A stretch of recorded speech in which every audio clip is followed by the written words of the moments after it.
ಅಂದರೆ ಏನು ಅಂತ. ಈಗ ಫುಡ್ ತಿಂದಮೇಲೆ ಅದರ ಟಾಕ್ಸಿನ್ಸ್ ಇರ್ತದೆ, contamination of food by bacteria ಅಥವಾ ಮೋಸ್ಟ್ ಕಾಮನ್ ಫಂಗಸ್. ಕನ್ನಡದಲ್ಲಿ ಅದನ್ನು ಶಿಲೀಂಧ್ರ ಅಂತಾರೆ. ಅದರ ಇದು ಪರ್ಟಿಕ್ಯುಲರ್ ನೀವು ಕೇಳಿರ್ಬೋದು, ಅಣಬೆ ಕೂಡ ಒಂದು ಫಂಗಸ್ ಅದು ಆ್ಯಕ್ಚುಲಿ. ಅದರೊಳಗೆ ಗುಡ್ ಅಣಬೆ, ಹುಚ್ಚಣಬೆ ಅಂತಾರೆ ಕನ್ನಡದಲ್ಲಿ. ಅದ್ರ ಪಾಯ್ಸನ್ ಆದರೆ ಹೊಟ್ಟೆ ಒಳಗೆ ಹೋಗುತ್ತಲ್ಲ, ಟಾಕ್ಸಿನ್ ರಿಲೀಸ್ ಆಗಿ ಡೆತ್ ಆಗ್ತಾರೆ. ಅದರೊಳಗಾಗಿ ನೋಡಿ, ಅಣಬೆ ಸುಮ್ಮನೆ ಎಕ್ಸಾಂಪಲ್ ಕೊಟ್ಟೆ ನಾನು. ಅನೇಕ ಫಂಗಸ್ಸು ಪರ್ಟಿಕ್ಯುಲರ್ಲಿ ಬೇಳೆಗಳಲ್ಲಿ ಈ ಸರಿಯಾಗಿ ಪ್ರಿಸರ್ವ್ ಮಾಡಲಿದ್ರೆ ಮೈಕೋಟಾಕ್ಸಿಕೋಸಿಸ್ ಅಂತ ಒಂದು ಪಾಯ್ಸನ್, ಅದು ಟಾಕ್ಸಿನ್. ಅದು ಅಂದರೆ ಫಂಗಸ್ನಿಂದ ರಿಲೀಸ್ ಆಗುವಂಥದ್ದು. ಫ್ರಿಜ್ಜಲ್ಲಿ ಇಟ್ಟಿದ್ದಕ್ಕೆ ಇದೇನಂದರೆ ಅನ್ಫಾರ್ಚುನೇಟ್ಲಿ ಆ ಟೆಂಪ್ರೇಚರ್ನಲ್ಲಿ ಬ್ಯಾಕ್ಟೀರಿಯಾ ಮತ್ತು ಫಂಗಸ್ಸು ಮಲ್ಟಿಪ್ಲೈ ಆಗ್ತವೆ. ತುಂಬ ಜನ ಏನು ಅನ್ಕೋತಾರೆ, ಫ್ರಿಜ್ಜಿನಲ್ಲಿ ಇಟ್ಟರೆ ಪ್ರಿಸರ್ವ್ ಆಗುತ್ತೆ ಫುಡ್ಡು ಅಂತ. ಬಟ್ ಆ ಟೆಂಪ್ರೇಚರ್ಗೆ ಪರ್ಟಿಕ್ಯುಲರ್ ಈಕೋಲೈ, ಅದು ಒಂದು ಬ್ಯಾಕ್ಟೀರಿಯಾ, ಸಾಲ್ಮೊನೆಲ್ಲ, ಇವೆಲ್ಲ ಒಟ್ಟು ಆ ಮಗು ಸತ್ತಿದ್ದು ನಾನು ಕೇಳಿದ್ದೀನಿ. ಅದು ಕಾಸ್ ಈಸ್ ಫುಡ್ ಪಾಯ್ಸನಿಂಗ್. ಪೋಸ್ಟ್ಮಾರ್ಟಮ್ನಲ್ಲೂ ಆಕ್ಚುಲಿ ನಮ್ಮ ಕಿಮ್ಸಲ್ಲಿ ಅದು ಪೋಸ್ಟ್ಮಾರ್ಟಮ್ ಆಗಿರೋದು.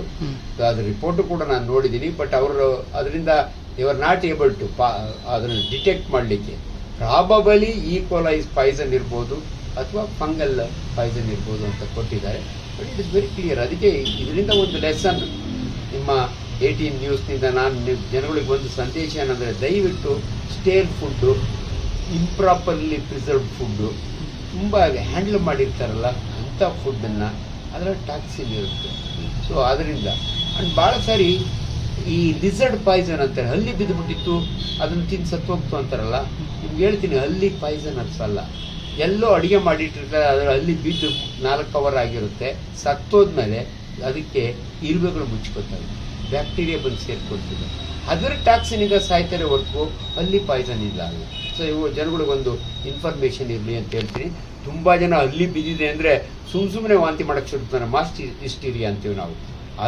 ಆದರೆ ಭಾಳ ಸಾರಿ ಅಥವಾ ಭಾಳ ಸಾರಿ ಫುಡ್ ಪಾಯ್ಸನಿಂಗಿಂದ ಸಾಯಲ್ಲ.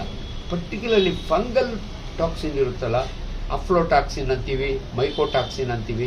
ಇದರಿಂದ ಜನಗಳಿಗೆ ಫುಡ್ ಪಾಯ್ಸನ್ ಆಗಿ ಮಲ್ಟಿ ಆರ್ಗನ್ ಫೇಲ್ಯೂರ್ಗೆ ಹೋಗ್ತಾರೆ. Liver failure, kidney failure. ಇದರಲ್ಲಿ ಪ್ರಿಸರ್ವ್ ಮಾಡಿರೋ ಫುಡ್ಡನ್ನು ಆದಷ್ಟು ನೀವು ಅದರೊಳಗೆ ಪ್ರಿಸರ್ವ್ ಮಾಡೋದನ್ನು ಅವಾಯ್ಡ್ ಮಾಡಿ.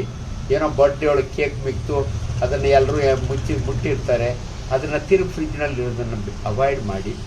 ಬೇರೇನೇನೂ ಇಲ್ಲ. ಅಂಡ್ ಎಲ್ಲಿ ಭಾಳ ಸಾರಿ ಫ್ರೀಕ್ವೆಂಟಾಗಿ ಕರೆಂಟ್ ಹೋಗುತ್ತಲ್ಲ ಅಂಥ ಕಡೆ ಪ್ರಾಪರ್ ಪ್ರಿಸರ್ವೇಷನು ಆಗಲ್ಲ.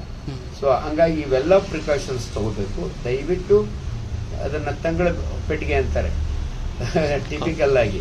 ದಯವಿಟ್ಟು ಫುಡ್ಡಿಗೆ ಬಂದರೆ ಯಾವತ್ತೂ ಕೂಡ ಬಿಸಿ ಫುಡ್ ತಿನ್ನಬೇಕು, ಫ್ರೆಶ್ ಮಾಡಿ ತಿನ್ನಬೇಕು. ಇನ್ಫ್ಯಾಕ್ಟ್ ನಾನು ರೋಡ್ ಸೈಡ್ ಮಾಡೋ ಫುಡ್ಗಳು ತಿಂತಾರಲ್ಲ, ಅವ್ರಿಗೊಂದು ಇನ್ಸ್ಟ್ರಕ್ಷನ್ಸ್ ಕೊಡ್ತೀನಿ, ಮಸಾಲ ಪೂರಿ ಬೇಕಾದ್ರೆ ತಿನ್ನಿ, ಯಾಕಂದರೆ ಅದರೊಳಗೆ ಬ್ಯಾಕ್ಟೀರಿಯಾ, ಫಂಗಸ್ಸು ಎಲ್ಲ ಫ್ರೈ ಆಗಿರ್ತವೆ.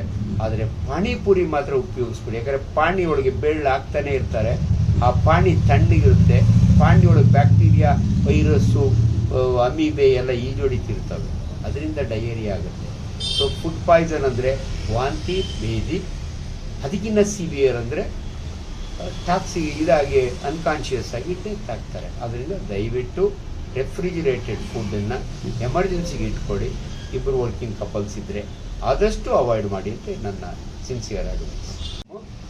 ಈ ಬಿಸಿ ಬೇಳೆ ಬಾತ್ನಲ್ಲಿ ಈ ಬೇಳೆ ಇದೆಯಲ್ಲ, ತೊಗರಿ ಬೇಳೆ, ಅದರೊಳಗೆ ಒಂದು ಪಾಯ್ಸನ್ ಇರುತ್ತೆ, ಫಂಗಲ್ ಪಾಯ್ಸನ್. ಪರ್ಟಿಕ್ಯುಲರ್ಲಿ ಅದನ್ನು ಸರಿಯಾಗಿ ಇದು ಮಾಡಿ. ಬಟ್ ಯೂಶಲಿ ಫಂಗಸ್ಸು ಬಾಯ್ಲ್ ಮಾಡಿದರೆ ಸತ್ತೋಗ್ಬೇಕು. ಬಟ್ ಕೆಲವರು ಹೇಳ್ತಾರೆ ನಮ್ಮ ಸೈನ್ಸ್ ಪ್ರಕಾರ ಫಂಗಸ್ ಎಂಜಾಯ್ಸ್ ಹೀಟ್ ಅಂತ. ಬ್ಯಾಕ್ಟೀರಿಯಾ ಮತ್ತು ವೈರಸ್ ಆದರೆ ಸತ್ತೋಗ್ತವೆ, ಫಂಗಸ್ಸು ಹೀಟ್ನೊಳಗೆ ಸರ್ವೈವ್ ಆಗುತ್ತೆ ಅನ್ನೋ ಥರ ಹೇಳ್ತಾರೆ. ಸೊ ಪ್ರಾಬಬಲಿ ಬಿಸಿ ಬೆಳೆದು ಅದು ಬೇಳೆ ಟಾಕ್ಸಿನ್ ಅದರಿಂದ ಆಗಿರ್ಬೋದು ಅನ್ಸುತ್ತೆ.